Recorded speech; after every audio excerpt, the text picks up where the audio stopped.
बड़ी खबर आ रही है। बड़ौदा उपचुनाव को लेकर रश्मि खेत्रपाल का बड़ा बयान सामने आया। रश्मि खेत्रपाल ने गिनाई बीजेपी की उपलब्धियां। बड़ौदा उपचुनाव में बीजेपी की जीत का किया दावा। बीजेपी के उम्मीदवार से बेहतर कोई नहीं। साथ ही रश्मि खेत्रपाल ने यह भी कहा, विपक्ष पर भी बरसी रश्मि खेत्रपाल। पूर्व सीएम हुड्डा के बयान पर किया पलटवार। आपको बता दें कि हुड्डा ने सीएम मनोहर लाल को लेकर दिया था बयान। बड़ी खबर आ रही है गुरुग्राम से, जहां प्रदेश में बड़ौदा उपचुनाव को लेकर राजनीतिक सरगर्मियां जोरों पर है। वहीं सभी पार्टियां अपना पुरजोर लगा रही हैं। बीजेपी बड़ौदा उपचुनाव जीतकर इतिहास रचना चाहती है, तो कांग्रेस अपना दबदबा कायम रखना चाहती है। वहीं गुरुग्राम से चेयरपर्सन रश्मि खेत्रपाल ने भी बीजेपी की जीत का दावा ठोका है और साथ ही नेता प्रतिपक्ष हुड्डा के बयान पर भी पलटवार किया और विपक्ष को आड़े हाथों लिया। सुनिए क्या कुछ बोली रश्मि खेत्रपाल। आप देख रहे हैं वी न्यूज और मैं हूं आपके साथ संध्या बिस्ट। इस वक्त मेरे साथ मौजूद हैं रश्मि खेत्रपाल जी, जो सीए हैं, और उनसे जानेंगे कि आखिर वो बड़ौदा उपचुनाव को लेकर किस तरीके से देखती हैं, क्योंकि 3 तारीख को वोटिंग होनी है और सभी पार्टियां जमकर एक के बाद एक रैलियां भी कर रही हैं। लोगों को, जनता को लुभाने का भरसक प्रयास सभी पार्टियों की तरफ से की जा रही है। लेकिन अगर मैं बीजेपी की बात करूं रश्मि जी, तो कहीं ना कहीं बीजेपी ने दोबारा से योगेश्वर दत्त को उम्मीदवार बनाया है। क्या लगता है कि इस बार योगेश्वर दत्त वो काम कर पाएंगे? देखिए, योगेश्वर दत्त की अगर मैं बात करूं तो उससे अच्छा उम्मीदवार उस एरिया को मिल ही नहीं सकता था, क्योंकि योगेश्वर दत्त ने ना सिर्फ उस एरिया का, पूरे हरियाणा का नाम, देश का नाम जो पूरे विश्व के अंदर रोशन किया, उसको हम किसी भी तरह से नकार नहीं सकते। एक छोटे से हल्के का रहने वाला योगेश्वर दत्त और उस हरियाणा को पूरे विश्व में उसने फेमस कर दिया। तो मुझे लगता है कि योगेश्वर दत्त से अच्छा कैंडिडेट उस एरिया के लिए कोई भी नहीं हो सकता। और जहाँ तक मैं बात करूँ कांग्रेस के भालू की, तो कांग्रेस के भालू को तो कोई जानता ही नहीं है।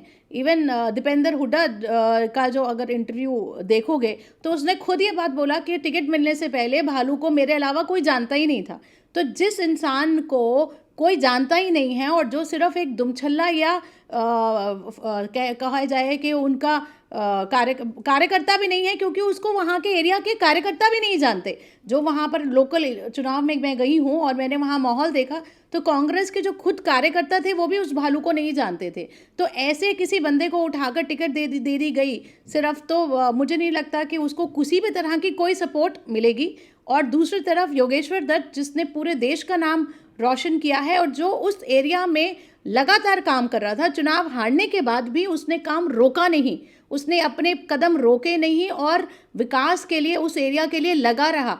इसीलिए उसको दोबारा टिकट हमने दी, क्योंकि उसकी लोकप्रियता उस एरिया में इतनी ज़्यादा थी लोगों के बीच में कि पार्टी ने उसी को दोबारा टिकट देना ठीक समझा। बिल्कुल रश्मि जी, यहाँ पर आपने एक बात कही कि जो कांग्रेस का भालू है उसको कोई जानता नहीं है, लेकिन भूपेंद्र सिंह हुड्डा जो पूर्व मुख्यमंत्री है, उन्होंने साफ तौर पर तो ये कहा कि जो मुख्यमंत्री हैं मनोहर लाल खट्टर, उनको भी चुनाव से पहले कोई नहीं जानता था, जीतने से पहले उन्हें कोई नहीं जानता था। बिल्कुल ठीक बात बोल रहे हो कि आप कह रहे हो कि उनको कोई नहीं जानता था, ऐसा बिल्कुल गलत होगा।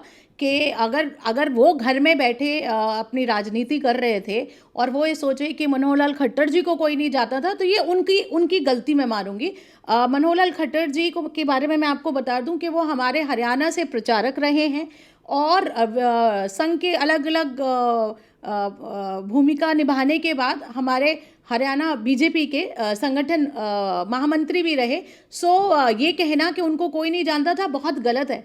जिस नज़दीकी से, जिस बारीकी से हरियाणा की पॉलिटिक्स को या हरियाणा की प्रॉब्लम्स को या हरियाणा के लोगों के जो दुख थे उनको मनोहर लाल खट्टर जी जानते थे, उस बारीकी से तो आज तक भी हुड्डा साहब उसको समझ नहीं पाए। बहरहाल अब मैं बात करूंगी, जैसे कि विपक्ष लगातार जिस मुद्दे को लेकर चुनाव लड़ रही है और जनता को साधने की कोशिश कर रही है वोट को लेकर, उनका यही मुद्दा है कृषि बिल को लेकर, जहां पर अपर हाउस, लोअर हाउस दोनों जगह ये बिल पास हो गया था। अब लगातार जिस तरीके से इस बिल का विरोध किया जा रहा है, क्योंकि हमने वो तस्वीरें भी देखी थी, प्रदर्शन भी देखा था, जहां पर विपक्ष और किसान एक साथ सड़क पर उतरे थे। लेकिन एक तरफ बीजेपी विकास का मुद्दा जो है उसको भरसक परचम लहरा रही है, लेकिन विपक्ष का एक मुद्दा है कृषि बिल को लेकर।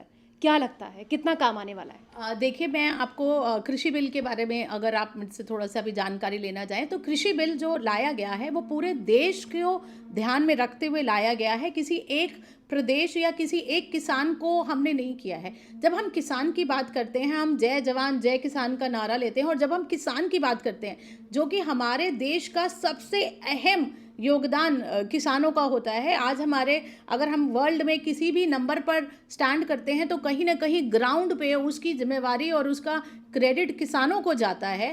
तो किसान की जब हम बात करते हैं तो किसी एरिया के या पर्टिकुलर किसानों की बात नहीं करते। हम ये नहीं कहते कि हरियाणा का किसान या पंजाब का किसान या ये यूपी का किसान है या ये राजस्थान का किसान है। हम ऐसा कोई डिफ्रेंसिएशन नहीं करते। तो फिर इंडिया में अलग अलग स्टेट के लिए किसानों के लिए अलग अलग कानून क्यों थे?